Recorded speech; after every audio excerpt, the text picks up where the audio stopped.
What's up, YouTube? It's your boy Trey Swish back again with another video. Shout out to the eethur. And we're talking about Grand Theft Auto 6.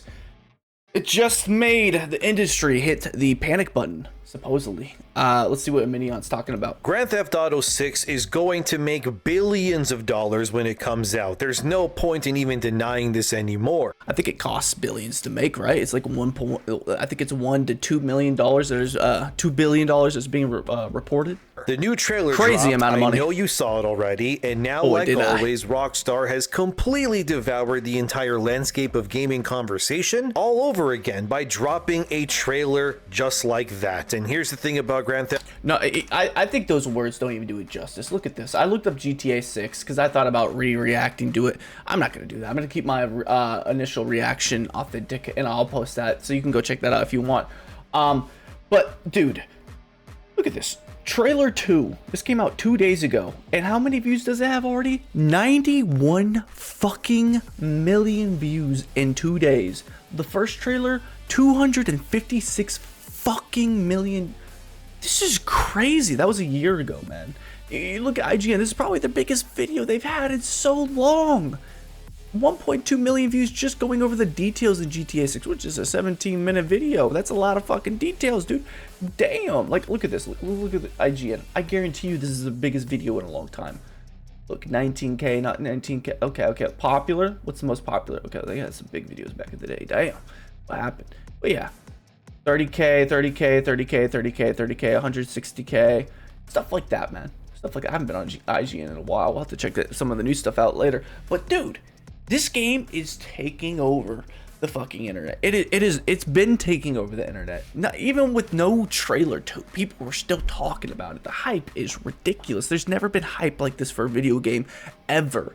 This is a whole new threshold. This is a whole new tier. It is insane.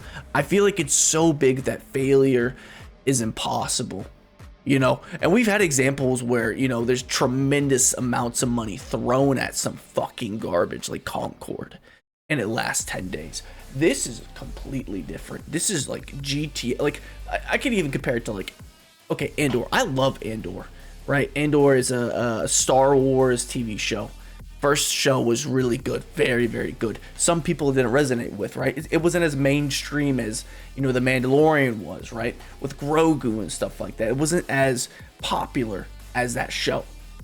So season 2, they spent a lot of money on this show. I don't think that might have been the best decision for them to spend so much money on something that wasn't as popular as your other show over here.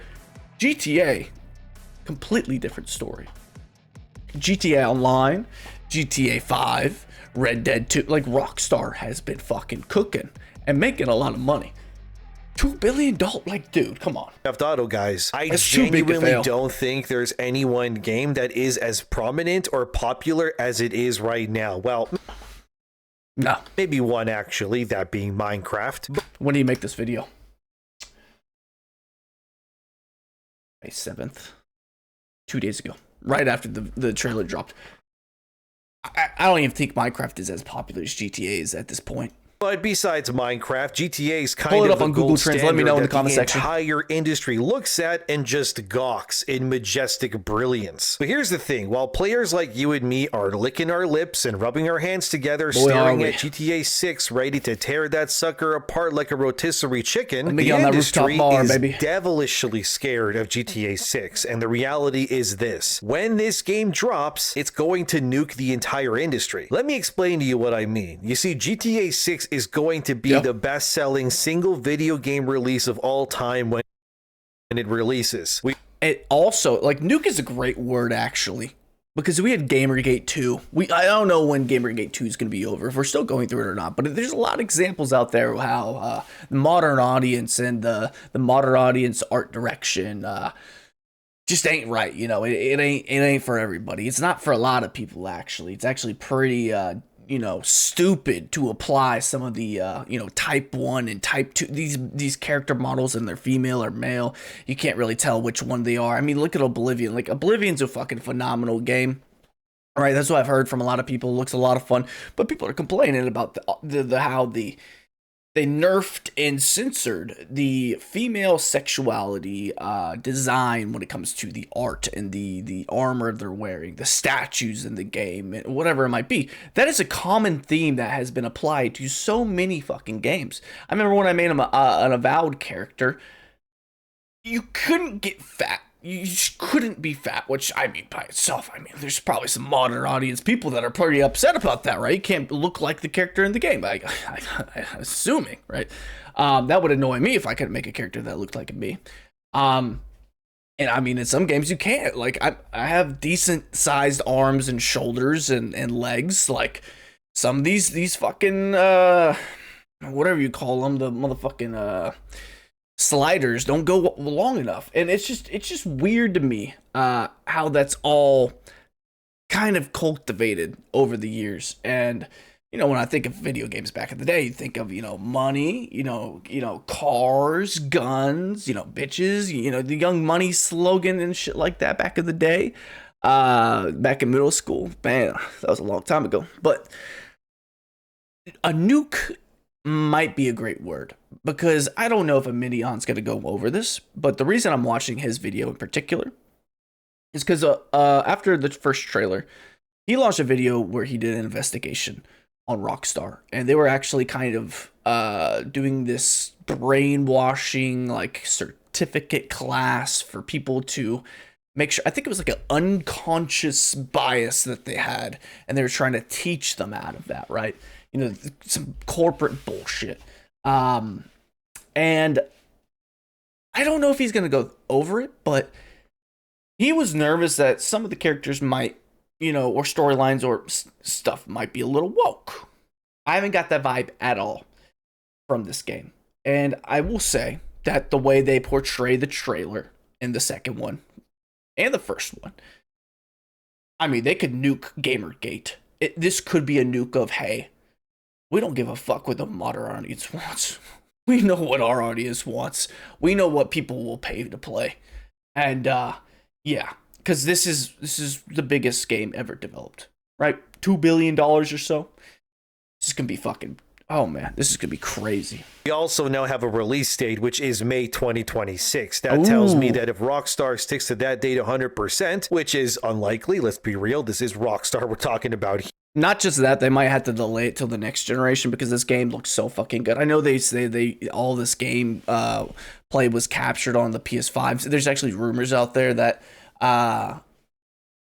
it was PS5 Pro. I don't know.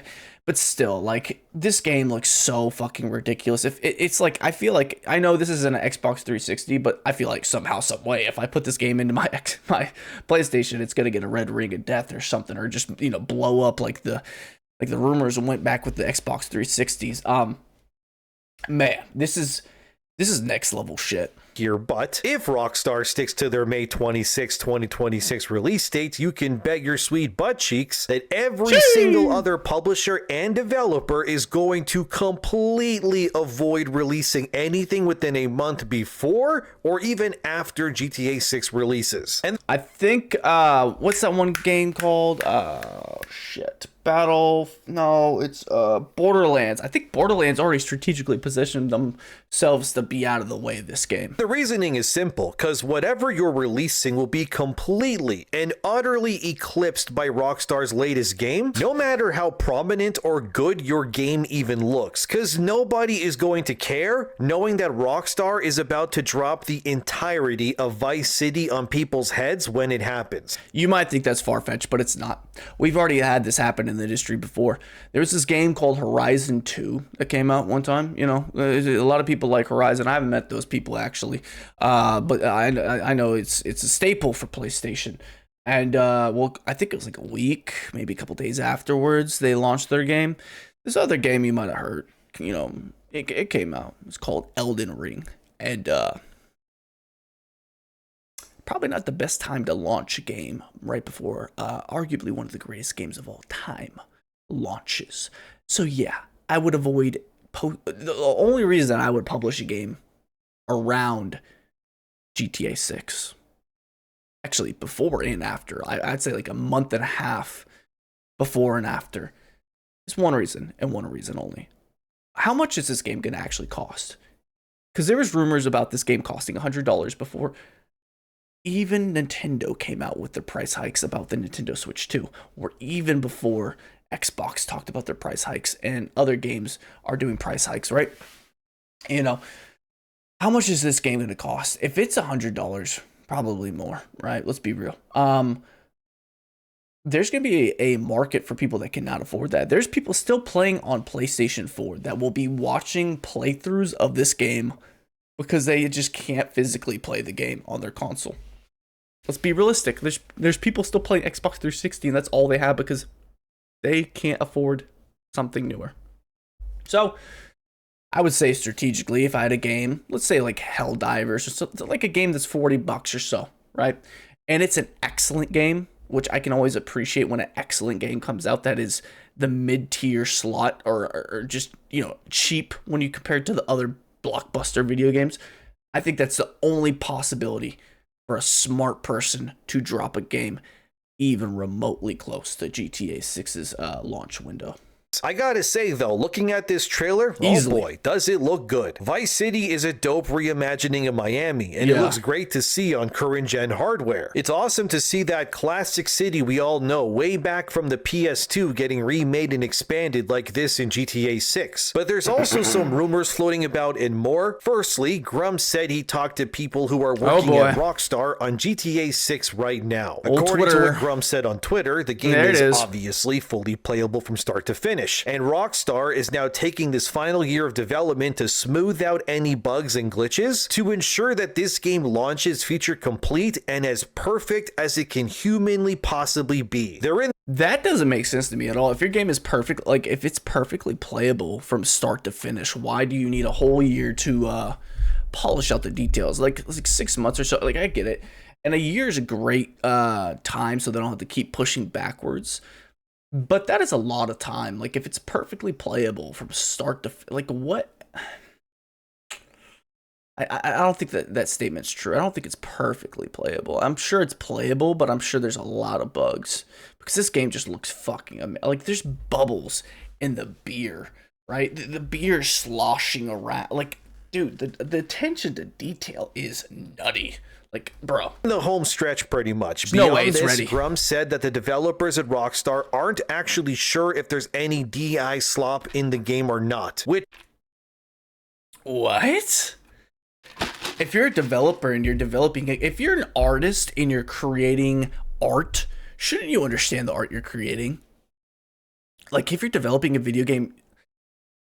Like, who is he talking to? Are we talking to, like, more of a factory type worker? Because I could imagine a lot of different, companies that develop video games. I have no idea how people make video games these days. I really don't. I'm not a developer. At one point in my life, I think it was like second grade, I used to run around with a binder and I wanted to, talk to all my classmates and teachers and, ask them if you could have the perfect video game, what would it be? And, I might have used that just a little bit to make new friends and, start conversations, which is crazy to think about back in the day. But I did want to be in the industry at one point. Thank God I'm not, because AI seems like it's going to destroy probably half the workforce. But still, like, you should understand the game you're making, unless you're like you are literally plugged in to make 0.00001% of the game, right? And then it goes to the next guy or girl or whatever it might be, right? Like a fucking factory line. Like that's the only way I would feel like you would not know what's happening. But even then, there's people at the top that should understand it. I know, that sounds weird. How can you work on something for so long and have no idea what's even in it? Yeah, the truth, and this really isn't just Rockstar, I even reported on this with Ubisoft 2 months back, is that these companies are enormous, and they oftentimes don't know the full scope of the game that they're working on besides the game director and the other leads pretty much. Especially when games are this big, whatever changes... When games are this big. Dude, there's not one this big. This is the biggest. Like, what? Nothing compares. you want to implement from a grunt level has got to be okayed by the supervisor, who then sends it to their boss, who then has to okay it, and then send it to the higher up, and then yada, yada, yada. And eventually the people at the very top see that change suggested, and then they either go yes or no, and then it trickles down like piss in a toilet all the way down again. So case in point, games of this magnitude take a lot of time to make, not only and a lot of fucking money, because they're the size of literal cities, but because they're dev teams and the protocols that make everything very, very hard to implement across the board. This is why indies are going to be thriving. There's a lot of companies that are going to be just falling off like like, dude, there's so many companies right now that have pretty much buried themselves because of the decisions they made to identify with themselves and their brand with heavy identity politics and modern woke politics and shit like that doesn't really need to be in video games at all. It ages very, very badly. It doesn't create classics or anything like Dragon Age and all that kind of bullshit. Like, come on, man. A lot of these companies are already suffering. Like, I mean, look at Ubisoft right now. They already had to create a deal with Tencent. Like, and just imagine when this game comes out, dude. They're going to be fighting for scraps. According to Grums as well, most devs working on this game don't even know the full story of GTA 6 or what really even happens to any of these characters. It's frankly just too big of a game, unless you're at the top, I guess, or working on the story yourself. You're either just kind of making assets and whatnot and just, you know, going about your day. Probably explains why many AAA games have less passion than, say, your indie games, because the games aren't even being treated as art anymore. It's more like an assembly line in a factory, pretty much. And Grums said that what he heard from multiple sources is that GTA 6's budget, as it's seen here, is around $2 billion. What'd I say? Yeah, I seen a similar number reported on multiple articles. Yeah, I know. Their budget is pretty much what Infinity War made at the box office. And before you... Oh my god. That is crazy. Ask, no, there's never been a game that has had a budget of that magnitude before. For reference, Grand Theft Auto 5 had a budget of $137 million American.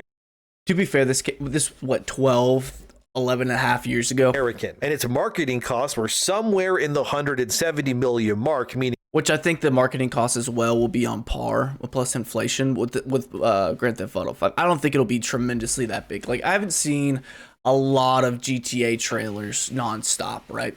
Obviously the release date's not near, so once they get, the hype is building even more, which is I can't even imagine, because the hype is fucking through the roof already with these just first two trailers in a year, which is nutty. Like, they really don't need to even drop another trailer. They don't even need to drop any more information. Just word of mouth is gonna do them so much justice. Overall, GTA 5 costed Rockstar around $265 million from start to finish, pretty much. Penny. Of course, if you adjust that for inflation, I would wager the same amount of money would balloon that budget to something like maybe 500+ million. But regardless, I want you guys to know either way. GTA 5 had a $137 million budget, and GTA 6 is $2 billion, dude. That is insane, no matter how you slice it. To say there's bloat and inflated prices to everything, that is an understatement. However, in GTA 6, I don't know about that. Now, with the gaming industry as a whole, yes, 100%. I feel like there's a lot of people that are that could easily be replaced with AI and have someone else do the amount of work, you know, that the other person was doing on top of the work they were already doing. Like, yes. And I don't like saying that, all right? I'm not pro, like, people losing their jobs or anything like that. I'm not. But, dude, it's just ridiculous. In this case, this number, while a lot, really isn't that much for this game, let's be honest. Because you ask me, when this game officially drops, they're going to make their budget back in one day. And no, I am not kidding either. Given the fact that GTA 5 sold something like 210 million copies in its entire existence, that kind of tells you everything you need to know. And 12 years onward since GTA 5 released, and that game is regularly in the top 10 selling games of the year every single year over and over again. It's also in the top 10 selling games every month too. Go look it up. I'm not lying. But the point is that Rockstar can afford this, and they will make so much money back. It'll be R to the tarded when it drops, with how absurdly high the numbers are going to be for this game. And look at this article from March 2025 from Kotaku that's titled, "Big publishers and studios are scrambling to avoid GTA 6's launch." No shit. Like, what are we talking about? Obviously, the point I was going to bring up earlier, I kind of blinked for a second, was I don't know if it's a waste of $2 billion, because when I think of this game, like for instance, I'm just going to tell you a little quick story. One time I walked in and my buddy was playing Red Dead 2, and he was playing poker on Red Dead 2, and he was going through like this poker stage or whatever, and he wanted to be a pro poker player, and he played that game like constantly, and he wasn't playing any like other poker games. He was just playing poker on Red Dead 2. That's how good the game was, because a side game was better than any other game, poker game that was out at the time, right? And I think GTA 6 has the potential to do that, not just with poker. I saw a tweet where someone said that FL Studio was going to be in GTA 6. If you don't know FL Studios, it's pretty much a recording software that you can pretty much make beats, cut up beats, make hip hop songs. You can make any kind of song probably. I've used similar softwares to FL as well, and I could easily see that being in a video game like GTA 6. If I was the creative director of GTA 6, I would think about anything that takes up people's time. What takes people's time? Because when you play a game, you want them to be on the game as much as possible. So you think of things that can take people's time, and obviously you probably initially think of social media, but then you have to think about not just having that in the game, not just having the accessibility to actually have social media in GTA 6, which might sound a little nutty, but I think it's possible, but having it being a better experience than it is in real life. That is the way you keep people on this game. And I think I'm going out on a hunch, just a feeling. But $2 billion is a fucking lot of money. And we've seen projects that try to create these online, VR Matrix type projects with Meta, and I could go on. There's been a couple that have tried and failed, and video games themselves are becoming networks and platforms for not just one video game, but multiple aspects of games or whatever it might be that take up your time. And I think GTA 6 has the biggest budget, has the biggest potential to get as close to the quote-unquote Matrix as possible. Obviously, we're not being plugged in completely. People might argue that, our smartphones and stuff like that are technically already at that level. We just don't realize it. I'm going down this like weird rabbit hole. I'm just drifting right now, but that's why I don't know for sure if this is a bunch of waste. We'll see when the game comes out, but I mean, I would not be surprised if there's fucking 1,000 mini games in this game that are excellent and might be even better than anything else on the market. Some live service devs are even planning to delay major updates based on Rockstar's plans. And this is what I'm talking about, guys. This is what I mean when I say this game will nuke the industry into the stratosphere when it finally drops. Yep. Kotaku references a reporter named Christopher Dring, who runs a podcast called The Game Business. And in this podcast, Dring spoke to various executives who work at and control many of the big game companies that you all know. While these executives remained anonymous for obvious reasons, their general consensus is that all of these companies and publishers, they all want to avoid GTA 6's drop like it's the literal plague, as one anonymous executive stated. "We don't want to be anywhere near GTA 6. We are working up multiple different plans for our titles." Here's some more from another executive. I think this is hilarious because this is the vibe that is obviously this has been a thing this entire year, and I feel like a lot of people were repositioning themselves because of that. Like I think AC Shadows, they delayed, and significantly you could look at strategically why they put themselves in the place that they did. Which now that GTA 6 isn't dropping this year, you might look at it as if, ooh, y'all fucked up, which is very interesting when you think of the competitive nature between different companies like Ubisoft and Rockstar itself. And you might not even think about that kind of thing, but that's kind of how my mind drifts sometimes when you think about like the chess pieces on the board for these, these different companies. And Yeah, it's just it's so interesting, man. Which also reads, another executive at a big company told the outlet that it's tough out there even without GTA 6 around. It's immensely difficult to find free time for new games to shine, they said, and added that 100%. With the amount of free-to-play games there are, like like a free time, like time where people are not heavily, you know, indulging in a new season or whatever it might be, that's pretty much created to draw them in. You know, every time Call of Duty comes out, everyone rushes to that game. Or, ooh, Helldivers just dropped. Okay, everyone's going to try out this new game. Or Power World just dropped. Oh, everybody wants to try out this new game. So, yes, there are cases where smaller games, and I think that's the key here, where smaller games that have a very well-crafted vision, like Power World and Helldivers, and are budget-friendly games, they come out and they make a pop. Now, doing that with a big budget game, it's not the easiest task to do, and I think that's why a lot of creative people, like you think of like the old goats, you know, Bethesda, BioWare, Bungie, like there's a lot of old companies that made some fucking classic bangers that the team is completely different now. They have all left and they're working on different projects because their creative vision can shine and a smaller project like what they're doing. And I keep getting off topic, but man, I could just keep on going on and on. Free time is the real scarcity for us, not money. And what this executive said is very true, and this is the other big reason why GTA 6 will completely and utterly nuke the entire industry and could in theory lead to many other game studios and even their publishers. Let's just say it, guys, they're gonna die pretty much, and you're probably thinking, oh, he's speaking in hyperboles. No. Let me explain before you crucify me. You see, bro, they're already dying on their own. They're married to all these identity politics and bullshit. Like, come on, dude. It's video games. So you have some guns, have some cars, have some money, have some chicks. Like, it's not a crazy recipe for video games at all.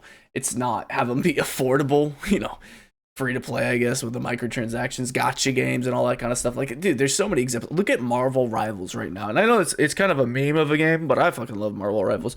But the art direction is a slap in the face to the modern audience. It's fucking hilarious, and I don't know if I'm allowed to say this, so like the video if you're watching at this point, but they sexualize, you know, women and men at the same time. Like they do it to both. You know, you have big ripped dudes, they're gods and superheroes, and you know, very fit women and very curvy and working with their hourglass shape and all that kind of stuff. It's an art direction that a lot of people, it appeals to people. And I don't know if it's like a prohibition thing where, you know, it feels like the vibe, this is illegal now. You're not allowed to indulge and appreciate that kind of art style anymore. It seems like that's the norm with the big budget video games these days, but I just, come on.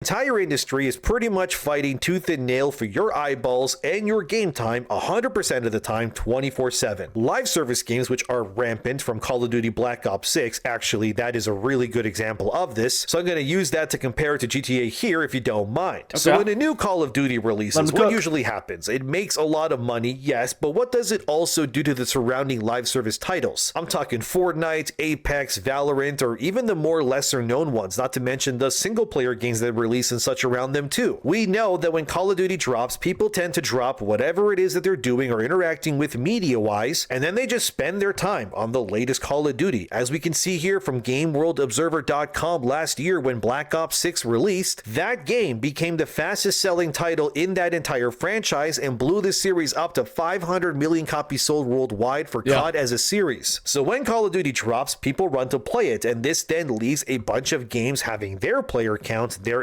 impressions, their overall gameplay sessions and interactions go from healthy to nosediving when Activision Blizzard drops a new Call of Duty game. And this happens every year, as we all know. Call of Duty is usually the best-selling game of the year every year, although sometimes it does get beat, like Hogwarts Legacy, for example. But the point is that when Call of Duty drops, it's the not industry just worsens because the health and long... There we go. It's not just Call of Duty. You have games like NBA 2K and FIFA and a lot of these annual games that come out every single year with a new edition. Halo used to be up there as well. Obviously, it wasn't every single year, but it was pretty consistent every 2.5 years or something like that. But now with games like this, you have a lot of free-to-play games where it doesn't affect them as much, right? Might affect their season sales and their microtransactions a little bit. And I think that's why the free-to-play model works so well, for some companies at least, is because you're able to have these people leave the game for a little bit and then come back and enjoy it when they want to. And you can still profit off of them because of the microtransactions with the shop and stuff like that. For me, when I play Call of Duty, I'll play it for like a week and a half. If it's not a fucking banger, I'm gone. I'm Call of Duty Ghost, you know, I'm out of there. And that's what happened with Black Ops 6. It was fun in the beginning. The zombies was really good and stuff like that, but it didn't hold me. And you have games that come out and you have tremendous amount of hype for it. Like, let's say Halo Infinite. And if there's not enough content there, 2-3 days, everybody's like, all right, I'm kind of bored of this. This is the same thing over and over again. I'm out of here. And then guess what happens to that game? That game will never peak at the same ever again. It will never get that player base back ever again. No matter what they do. Halo Infinite, it's not dead necessarily, but they nuked themselves from the get-go, not being ready. And I think that's what some people are nervous about with GTA 6, because like when you think about the possibilities for GTA 6 to fail, I just don't think there is one. I don't think it's possible. But you could say that, hey, what if it has a bunch of glitches and bugs like Cyberpunk? That would suck. But you know what? I think it's going to sell a lot of fucking copies regardless. And I don't think it's going to be happening anyways because they're taking a whole year to iron it out. What other solution? They don't have enough content? Dude, you know I don't think that's a possibility. I'm over here talking about how GTA 6 could be close to the Matrix. I'm going out on a limb, on a hunch about that. I mean, it's not that big of a lunge, because you have already GTA role-playing servers and stuff like that. People already kind of treat GTA as a job already. You know, I've seen fucking people have like a real marriage, like a wedding on GTA. Like, come on online. That's nuts. That's crazy. So, dude, and the amount of money they're gonna be making off this game, you got to realize they're dropping the console versions first and then the PC versions. So all the people that are, play on PC and have console, you're going to be buying this game twice. Oh my God. I didn't even think about it. Dude, they're going to make so much. Longevity of the other games surrounding it suffered to make way for Call of Duty's feasting, if you will. So now, take what I just said with Call of Duty, but replace it with the even larger, way more highly anticipated, and far more expensive Grand Theft Auto 6. And you tell me, what do you think will happen when that drops? It's simple. Every single live service game from Call of Duty to Fortnite and more, as well as any of your single player games, especially the indies too, they will all have their... No, I don't think the indies. I think there's always going to be room for... There's a lot of people that don't like GTA like that. I think the people that don't like... Because I know a lot of people that don't like GTA that are gamers.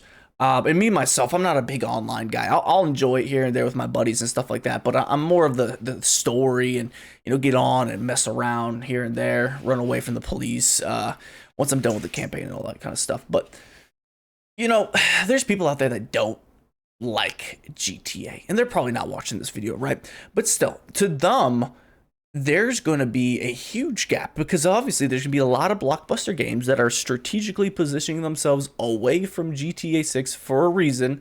They don't want any competition. They don't want any smoke with GTA 6, which causes a ripple effect. Then you have a bunch of games that are supposed to be coming out in 2026 that are going to be more closer aligned together, creating even more competition in that year by itself, because you're creating a gap from before and after GTA 6, right?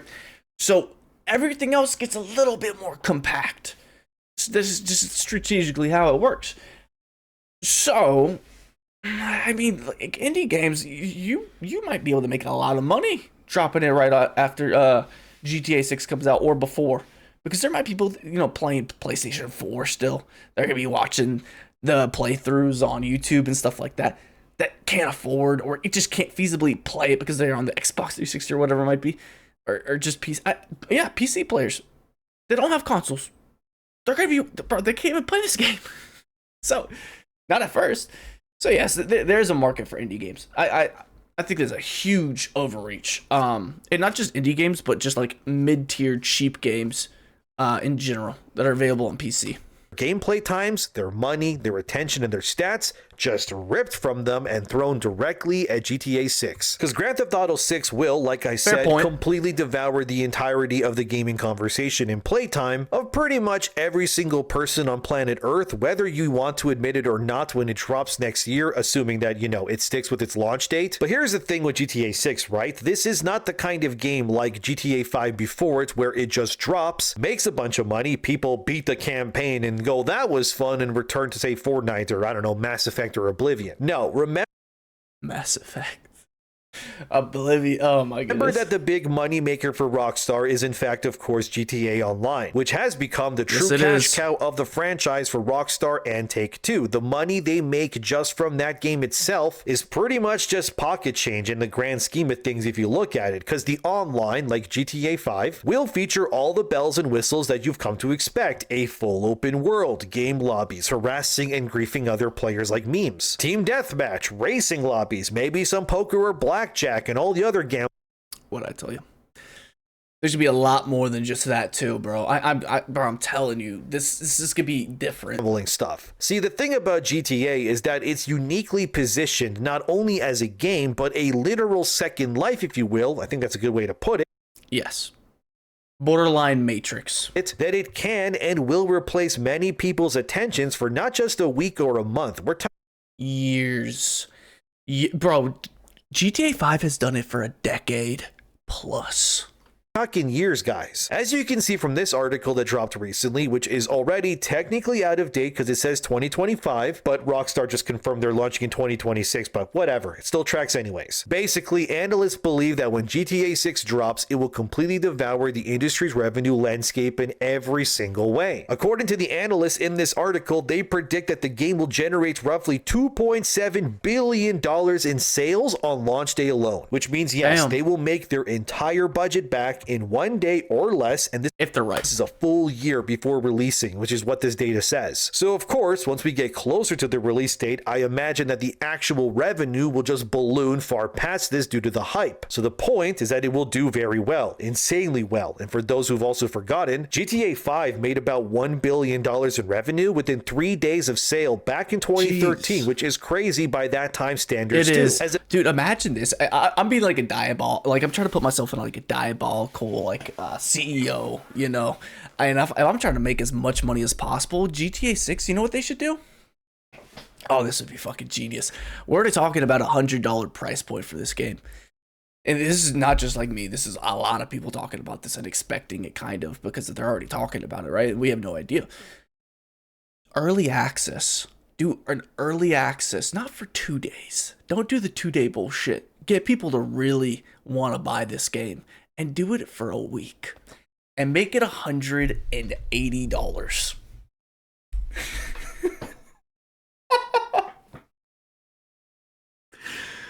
Oh, I wouldn't be surprised with how the industry's been running, bro. Like, straight up. Like, that is fucking diabolical. And I will rage if some shit like that happens. Like, if it's $120 and the game costs $100, okay, that's typical. But, like, a week? 180, like, oh, are you willing to pay $80 extra? Like, it's a whole nother game, bro. Big budget game just to play a week before anybody else. Like, oh my god. The Pelion CEO Matthew Ball said here in the article, for the rest of the market, GTA's delay provides much needed, though only temporary oxygen. The title was expected to devour billions of dollars in consumer spend. So while you as the player are smacking your lips, looking at how tasty GTA 6 looks, the industry at large, they're terrified of this game. Because when a game of this magnitude drops, it can and it will kill other games around it. Okay, he's been talking about how terrified the whole industry needs to be. Granted, it's $2 million, probably one of the biggest games ever made. But like think back when GTA 5 came out, because people got the hype from GTA from somewhere. It's obviously off of the last game and what could be coming in the next game. But like, think back to 2013, right? let's pull up some of these games that came out, because I'm sure there were some bangers that came out that year. Here we go. I just want to paint a picture of how successful some of these games can be. It's not like you should delay and not be in the same year as GTA 6. I think that's nonsense, right? And he's not saying that, but come on. The Last of Us came out June 14th, 2013. BioShock Infinite came out 2013. Tomb Raider Reboot came out 2013. Assassin's Creed Black Flag 2013. Call of Duty Ghosts came out 2013. I think that was a really good game, but it definitely underperformed. Battlefield 4 2013. Pokemon X and Y 2013. Grand Theft Auto, obviously, September 17th, 2013. And a couple more that are not as big, but you had like, DMC, Devil May Cry, Dead Space 3, Dragon's Crown, Dark Souls 2, which is arguably probably the worst Dark Souls game ever made. Some people love that game though. Injustice, Gods Amongst Us. So yeah, you could still have a successful game come out. Like, come on, The Last of Us TV show is streaming right now, and obviously that's based off of the sequel to The Last of Us, which would never have happened if The Last of Us wasn't successful. And of course we know it was. And yeah, I loved the game a lot more than the TV show, I'll tell you that. Boy, oh boy, is it painful to watch. You know that live service titles live and breathe based on their player counts. Once a game starts doing poorly, publishers are quick to pull the plug because of how expensive that it is to keep these sorts of games alive and running properly if the revenue just isn't coming in. Obviously, Fortnite will be okay. It's Fortnite. Epic owns them. Epic's Unreal Engine is used by basically everybody too. So while sure, okay, Fortnite will plummet in numbers, that game will still be fine, mostly. However, for the rest of the games out there, I am not so sure, because once GTA 6 drops, why would anyone want to play, say, Apex or Valorant? The reason they're going to play it is because if there's a game, if another game does something that GTA 6 does, but much better, this goes back to the same angle when I'm talking about trying to use people's time as much as possible, right?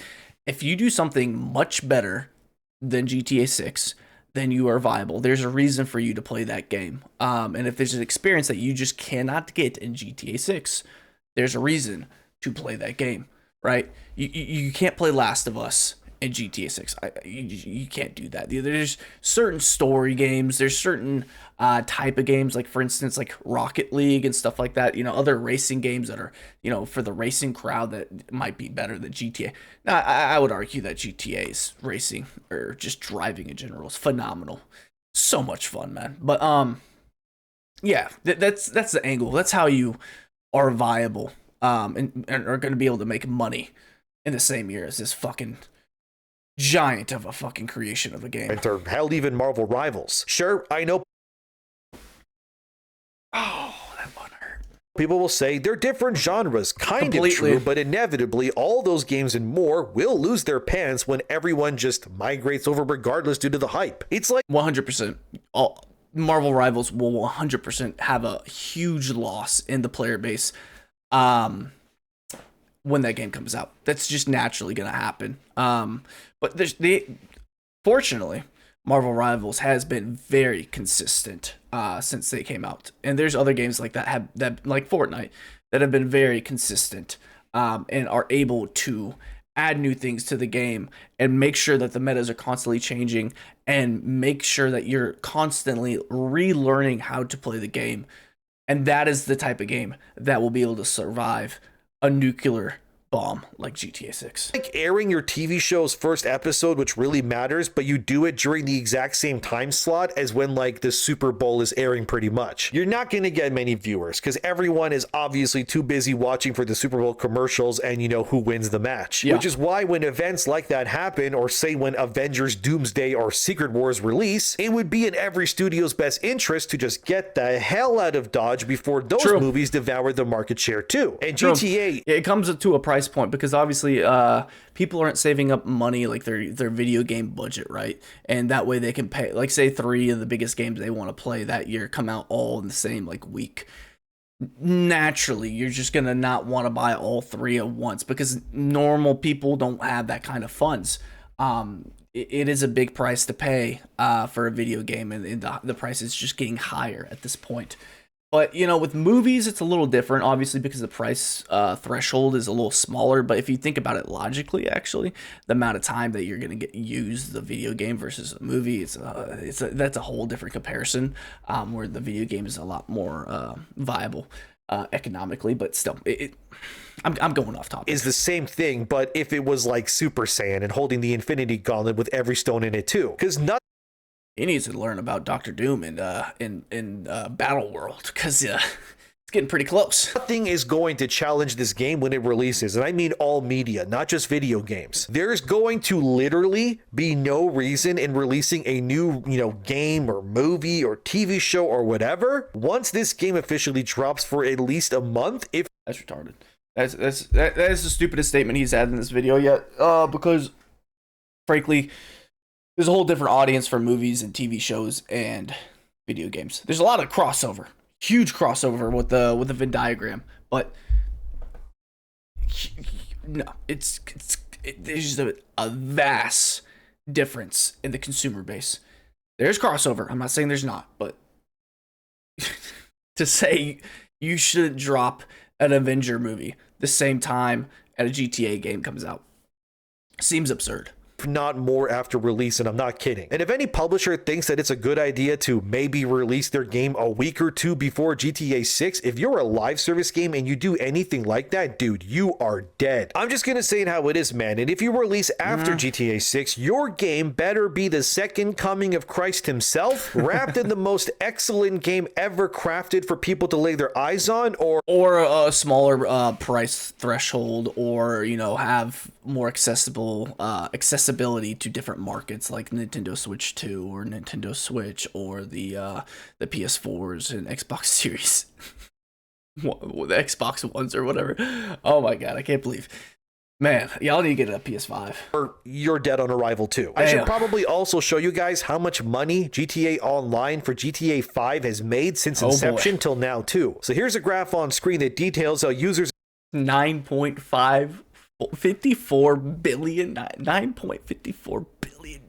of role playing to spend their money on GTA Online over the past 12 years. In total, Rockstar has made about $9.54 billion in revenue off of what does that compare to Fortnite? Because when did Fortnite come out? GTA Online through microtransactions and more. Yes, it is, by definition, a live service game. And yeah, it's made more money consistently than most, if not all, live service games pretty much for the past decade and then some. So now they finally have a new game. What do you think will happen? Pretty much the same thing, just more. That might be the reason why they're delaying as well, because they can afford to. They're making so much money off of GTA 5 still. Naturally. If you're still being extremely profitable and all this hype for GTA 6, what does it do? It makes people want to go back and play GTA 5. There's people that are listening to the hype and seeing the GTA 6 trailers, and they're like, holy fuck, this game looks fun. What was GTA 5 like? And they're gonna go back and play it, and guess what? They're gonna make more money from that too. So yeah, delaying a whole year might not be the worst option at all. Money, might be genius. They're going to rob the industry of eyes, time, and money like bandits, pretty much. And the industry is also gonna gain a lot of new people from this game as well. And when people talk about like destroying the industry and stuff like that, you have to realize video gaming is a culture, and people typically when they dip their toes into it and they find out they're actually a gamer, like a real gamer, they fall in love with whatever game, that doesn't usually go away unless it was involved with one specific game. And then you can fall off tremendously. Like, y'all might know this guy named Joe Rogan. He talks a lot about Quake, right? And he found out that he was way too addicted to Quake, and he stopped. Dude literally like set up a whole like power net, like to have the best quality experience to play Quake, and he realized it was a bad idea because he was so addicted to it. But what I'm saying is there's people like that where they're going to be addicted to one game and then they're going to stop, and they stop playing video games. Most gamers aren't like that. They find other games, they find other gyms, they enjoy it. It's a very great experience to them. And so most gamers keep playing video games, and guess what else happens? New video gamers keep popping up. So the industry keeps on growing. That's kind of naturally how we got to this point where we have so much woke bullshit, is because there's so many people playing the fucking video games, so many voices on social media. It's kind of confusing for these people to understand how to create a vision and where they shouldn't go and where they should. I think there's a lot of examples now, which what's successful and what's not, for people that are starting to develop a video game right now to understand the project. That's why I think Gamergate 2 is pretty much closed. This game might be the actual nuke, the actual nail in the coffin, but I guess time will tell and see if, you know, any of that kind of stuff kind of worked its way into the game. I don't think it will. But he did have a video that I reacted to a while ago. You should watch it. It's, if you haven't seen it, it's phenomenal investigation. I don't know exactly how accurate it is, but he provided a shit ton of receipts, and it was very disturbing. And it was the first time I was getting a look into like the corporate like kind of protocol of certain companies. And this might not be even like a huge red flag. It might be kind of an industry-wide practice, and so it's not as bad, but still, it's still like fucking weird to see, right? There's he might talk about it later, but anybody's going to be able wild to do about it either. But there was another interesting thing that was being noticed, and credit to Hypnotic, here's his Twitter on screen here for this one, who noticed it. He said in one of his videos that the tone and style of the latest GTA 6 trailer, it felt completely different compared to the original, and he's right. Here we go. This is where things get fun.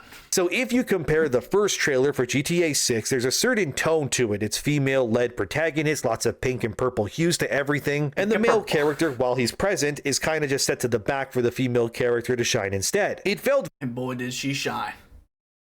She's still shining. Very, how do I put this, pre-Gamergate-like with how they were pushing the game, where publishers and studios felt like every game needed to feature a woman prominently and have this weird, suspicious purple and pink hue to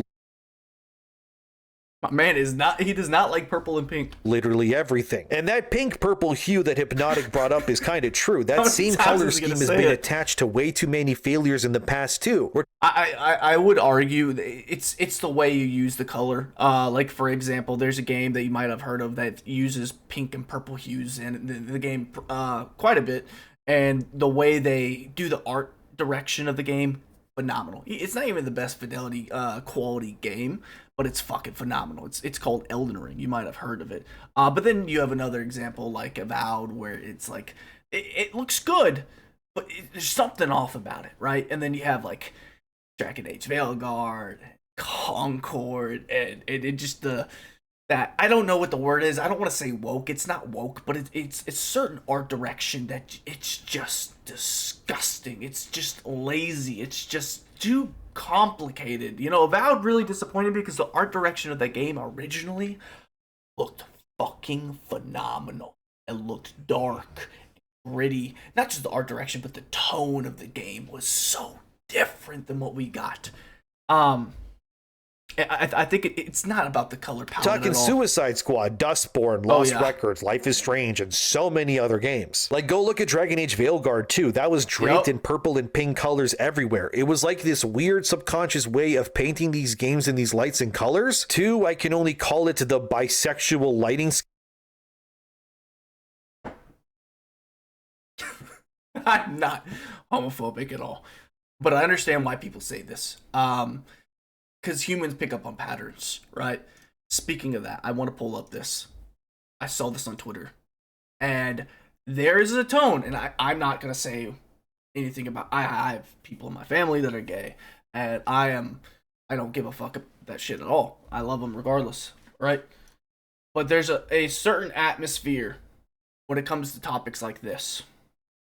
Look at this. Pride flag in a car is the caption. GTA 6 will feature pride parades.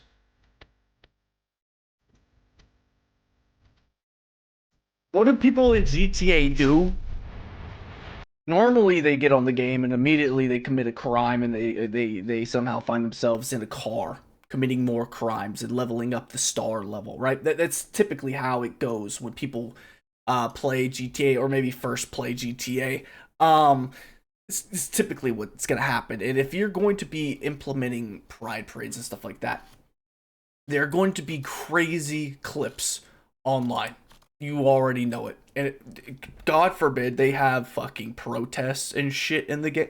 Like, how close are we going to get to reality? Because, bro, it could get nutty. It could get nutty really quick. Pretty much like to signify to other people like them that, hey, they're making this game for that community. And like I said, I don't think that's the case at all. I really don't. The first trailer I think was phenomenal. I think I would argue that as well. I think the reason he's coming at this angle is because of the rumors that what's her name, Anna Lucia, the main character, the female character. Some people said she was a trans character and she wasn't like actually a biological woman, but she was a man and then transitioned to a woman. And that was a rumor that was flying around like the grifters and you know, predominantly right-wing commentators and stuff like that. If you know me, I try to be as centered as possible. I don't even fucking know where I am. I just go with the flow, and I have my beliefs. I don't look into it that deep. But yeah, I think that's why he's pushing back on this a lot. And I just think you don't get that vibe from the first trailer. Now, when you hear rumors like that, it kind of is like, oh, that would be weird. Like, what if they did that? And then there was also like commentary from Rockstar somehow, some way, some rumors, or maybe some, I don't know. Don't quote me on this, but that, you know, they didn't want to be, because you think of GTA, it's satire of real life. It's a simulation of real life, and it's satire, and it's making fun of everybody. Everyone is fair game. And they've done that so well. They did it so well in 5 and 4. They've done it very well in a lot of their games. Red Dead 2, there's so many bad things you can do in that game. And it's fair game. Everyone's fair game, right?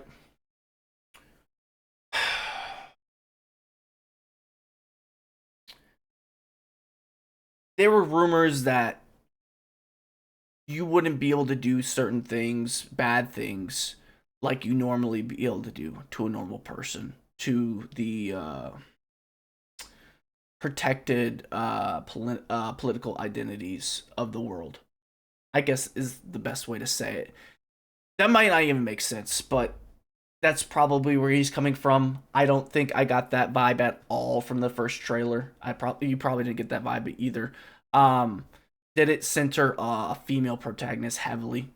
Yes, I think she's the main character of the game. People fell in love with her.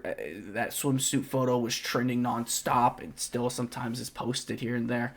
I mean, like the supposed people are like I think they found the actual actor that plays her. Like there's like a character that's, you know, created based off of the real person, and she's trending now. And I think it's a smart move. Like, come on, bro. You can have. Like, look at, what was it, Project Eve? Or not Project Eve.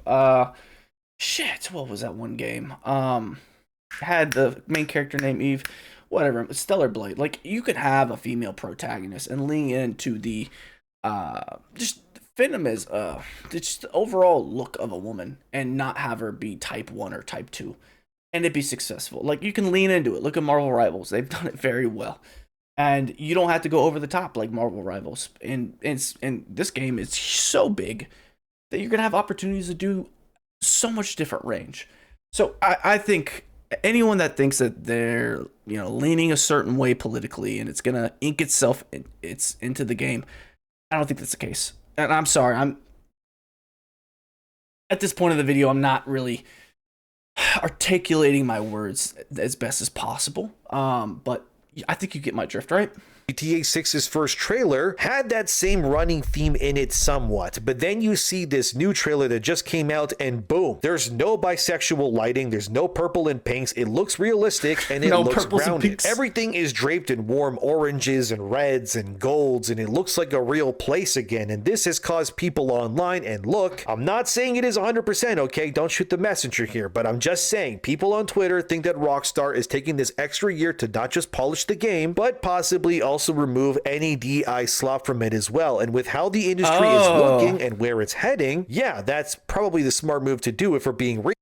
I don't think that's the case. I really don't think that's the case. Now, there might be some over-the-top shit that's in there. And honestly, I don't mind if it's in there. But if it's fair game, let it be fair game. Like, reality is what it is, and there is a overall atmosphere of different people in the world. And they all have different views. Like, the shit you see on Twitter and the viral videos, that's not everybody, but that is somebody. So, and they're replicating that, you know, iconic people, celebrities, and memeable moments. They are doing that very well with GTA 6, with the trailers by themselves and the screenshots they've shown. Like, people are comparing them to actors and certain stuff like that. Like, yeah, lean into it, but don't cater to a certain crowd. You know what I mean? Just play the fence. You know, everybody's fair game. Because I should remind people that me and Francesco Solbach of that Park Place did a joint investigation and this is what I was talking about a few months ago. How Rockstar was forcing their white employees into unconscious bias training in the past. And Francesco and I exposed how multiple Rockstar employees, all white except maybe one or two who were brown people, they were all subjected to this unconscious bias training at Rockstar, and that it was mandatory for them to do. The core fucking nuts. First that they were forced to take, which is this one on screen here, which is also just titled Unconscious. Jeez. This is bringing back some memories, bro. That's crazy. His bias was Stacey This Gordon, is a phenomenal and it was video. basically an online course that employees were specifically white, like 99% of the time, that were being forced to sit through to pretty much, you know, shift their brains into realizing that they were actually racist all along and had to submit to other kinds of people pretty much. It was crazy too, because he didn't even say it. It was a lot of like old white men that had been working for Rockstar for a very long time, and I'm sure some of them left because of that shit. Yeah, it was brainwashing, and I have no doubt this sort of slop affected the game in some way. But this training and viewpoint was far more prominent and spread throughout the industry before Gamergate, you know, kind of destroyed it all. So while I'm not saying 100% that, oh, Rockstar is spending a year to remove the DEI stuff, I am just saying that what Hypnotic brought up, where he said the tone of this new trailer was far more in line with, say, old school GTA games, and by that I mean it prominently features a male protagonist showing the crime and splendor of Vice City, not to mention the new poster for the game is seen here, clearly shows This is a reach, bro. that Jason, that's the guy that you play in the Huge forefront of the reach. poster, taking action, insinuating that he is the main character of this game and not Lucia. But I have a creeping suspicious feeling it's a diversion, and Lucia, or Lucia, however you say her name, is the real main character myself. But regardless, it's clear that Rockstar is changing how they're promoting this game based on what has happened in the industry. Dude, no, I don't think they've dropped 2 trailers. How they're changing? Okay, whatever. I'm just gonna let this go. Industry and the string of layoffs and losses, ridiculous. the entire thing has kind of gone through from the flops and rejections of the industry from stuff like Concord and more. And we're seeing this pivot back to let's feature strong male protagonists again and attractive women. Cause that's the other thing So she wasn't attractive in the first trailer. Like, come on, bro. Come on. What are we doing? What are we doing? We filling time? I noticed about this new GTA trailer, which is that Rockstar ensures to show both Jason and Lucia looking attractive for both the male and female gamers alike. Because looking at how Jason and Lucia look in that trailer, they don't convey what I can only call was the industry standard for game characters from 2020 to 2024 Western-wise pretty much. Which was that before you had gender-ambiguous blobs and people who looked neither fully male or female. Just go look at Concord or Dustborn again to see what I mean. But go take one look at Jason and you're like, yeah, that's a fit dude who looks like he can cause some damage. And then you go look at Lucia and you go, yeah, she's fit, she looks strong, she's good looking, she takes care of herself. She's kind of nothing like what the Western game industry has been pushing for a long time now. Good, because the Western game industry has been pumping out hot garbage. Dude, everyone else is killing it right now. It's like you know when you have like a power vacuum? It's kind of what happened. The American game industry just like fell off. So there's this huge power vacuum right now where all different countries are battling out for who's the most dominant game industry country. It's crazy. We're back though.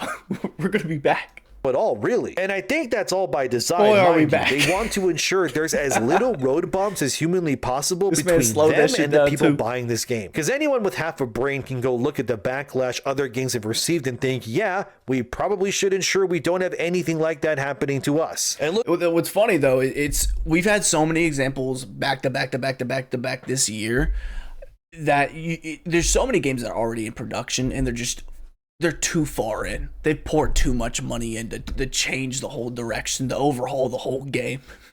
So they're fucked. And we're gonna have more of these games come out. Well, I don't know, what is it? In 2 years, 1 year? When do all this bullshit? When does it go away? I don't know. Because I mean, what they say, Concord was in development for like 6-8 years. It's some crazy number. Which if you look in the stats of it, it's kind of tricky because they like bought a company that was working on a game that was overhyped and whatever.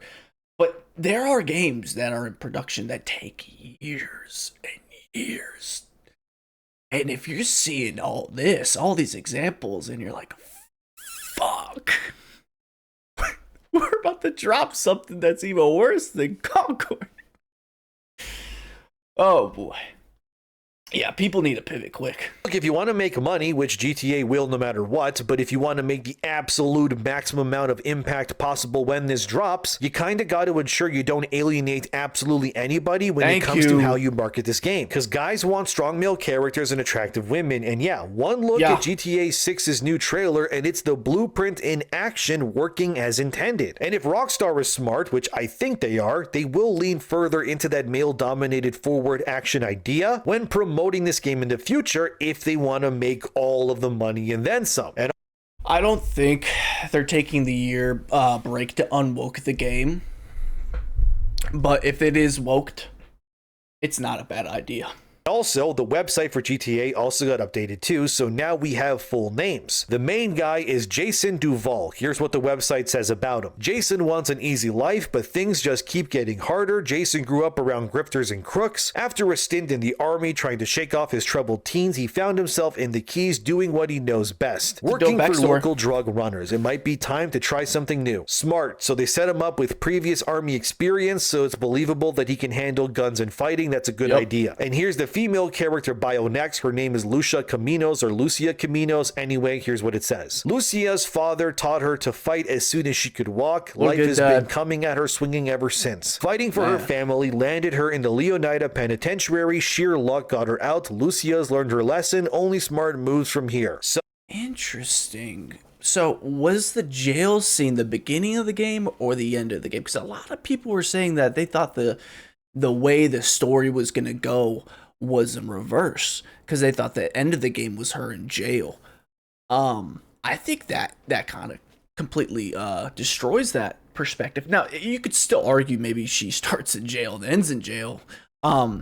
Just food for thought when people like try to theorize about like what the story's about and stuff like that. They also smartly set her up to know how to fight, and she's been tough her whole life. Good idea too. And this is, if you ask me, it's a capable duo of characters, but Rockstar is being smart here. And they're not making Lucia ugly or man-like at all. Despite being tough, she's still in tune with her feminine side, as you can see in the trailer all throughout. Imagine that. Me, very, very smart of Rockstar to do that here. We also got what looks like Jason's guy in the chair to his Batman, who's named Cal Hampton, and his bio reads, what if everything on the internet was true? Jason's friend and a fellow associate of Brian's, Cal feels safest hanging at home, snooping on Coast Guard comms with a few beers and some private browser tabs open. So this is definitely your comic relief character. Again, smart. He also reminds you of Maddie Matheson. Literally looks just like him too. Good idea again on Rockstar's part. There's other characters too, from drug runners, a bank robber, gangsters, and would-be pop stars, but I won't show you all of them. You can just go look them up yourself if you want to. And also, for anyone wondering exactly what this is releasing on when it comes out, as seen here near the bottom of the website, it's confirmed on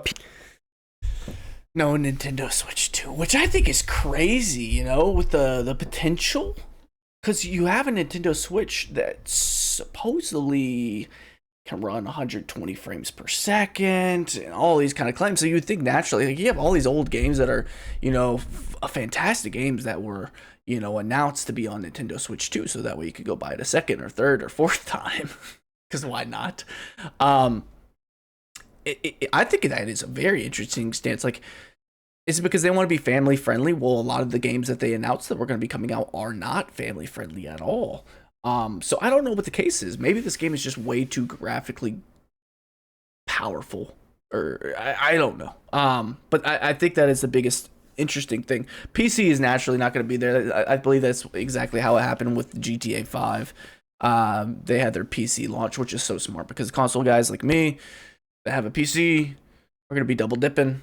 because they want to play it with mods and, you know, the role playing and all that kind of bullshit, right? PS5 and Xbox, but no PC at release. Sorry. Yeah, I know. Just like previous times they've released their games, it's the same way again. Consoles first and then PC in the future. This is actually worse in a way, not for PC, but the industry again. Because now they got to avoid not one, but two different release windows due to GTA 6 now. You're going to have the console devouring that is bad enough where tons of studios will lose money and, you know, impressions. But now they got to steer clear of the PC release too when that releases new games. And you could do it with the early access release, so then you could have technically 4 releases. Wow, gosh damn.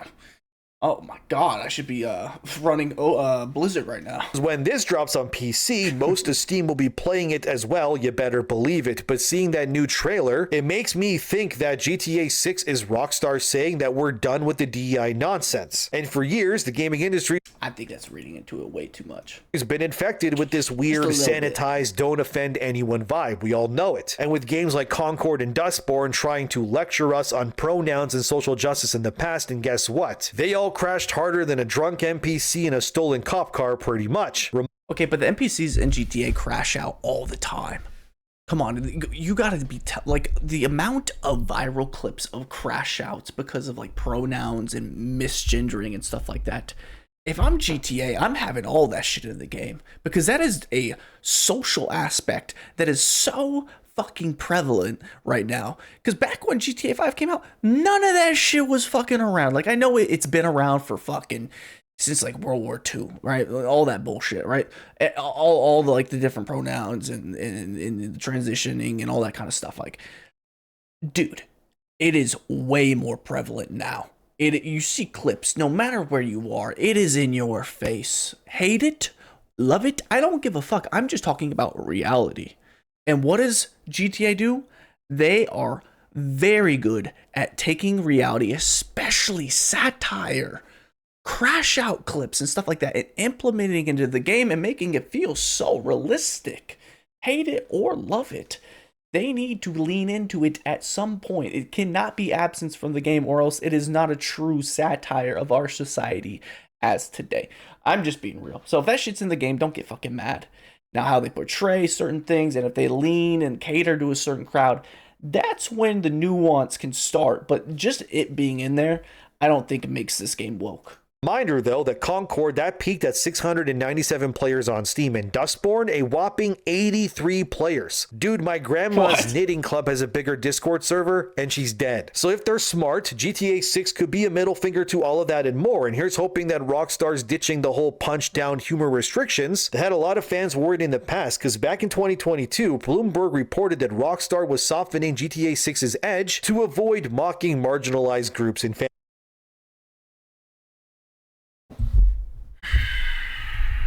This is what I'm talking about. Fans lost it, and rightfully so, because they were thinking that Vice City was going to turn into like a vegan co-op with mandatory sensitivity training instead, but here's hoping that they turned course. Although I do got to remind you all that GTA 5 did quietly remove transphobic content in 2022. I didn't even know that. 22 as seen here, which was like drag queen NPCs and dialogue that was mocking gender identity after pressure. That shit better be in the game. Straight up. I'm not like transphobic or none of that shit, but like, everyone's fair game, bro. Like, that's ridiculous to me.